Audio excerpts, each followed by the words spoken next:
Cyber নিরাপত্তা আইনের মামলা প্রত্যাহার হচ্ছে, গ্রেপ্তারকৃত ব্যক্তিরা মুক্তি পাচ্ছেন। সাইবার আইনে দায়ের হওয়া স্পিচ অফেন্স সম্পর্কিত মামলাগুলো দ্রুত প্রত্যাহারের সিদ্ধান্ত নিয়েছে সরকার।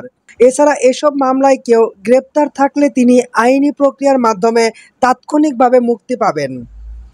আজ সোমবার আইন মন্ত্রণালয়ের সংবাদ বিজ্ঞপ্তিতে এ তথ্য জানানো হয়।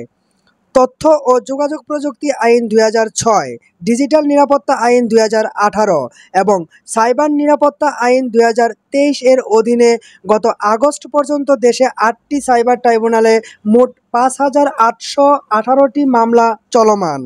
বর্তমানে স্পিচ অফেন্স সম্পর্কিত মোট 1,340টি মামলা চলমান, যার মধ্যে 461টি মামলা তদন্তকারী সংস্থার নিকট তদন্তাধীন এবং 879টি মামলা দেশের 8টি সাইবার ট্রাইব্যুনালের বিচারাধীন। এসব মামলার মধ্যে ডিজিটাল মাধ্যমে মুক্তমত প্রকাশের কারণে দায়ের হওয়া মামলাগুলোকে স্পিচ অফেন্স এবং কম্পিউটার হ্যাকিং বা অন্য কোনো ডিজিটাল ডিভাইসের মাধ্যমে জালিয়াতিকে কম্পিউটার অফেন্স হিসেবে চিহ্নিত করা হয়েছে। স্পিচ অফেন্স সম্পর্কিত মামলাগুলোর মধ্যে তথ্য ও যোগাযোগ প্রযুক্তি আইনের অধীনে 279টি, ডিজিটাল নিরাপত্তা আইনের অধীনে 786টি এবং সাইবার নিরাপত্তা আইনের অধীনে 275টি মামলা চলমান।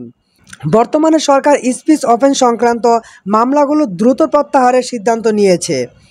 1,340টি স্পিচ অফেন্স সম্পর্কিত মামলার মধ্যে বিচারাধীন 879টি মামলা আইন মন্ত্রণালয়ের সঙ্গে স্বরাষ্ট্র মন্ত্রণালয়ের সমন্বয়ের মাধ্যমে দ্রুত প্রত্যাহার করা হবে।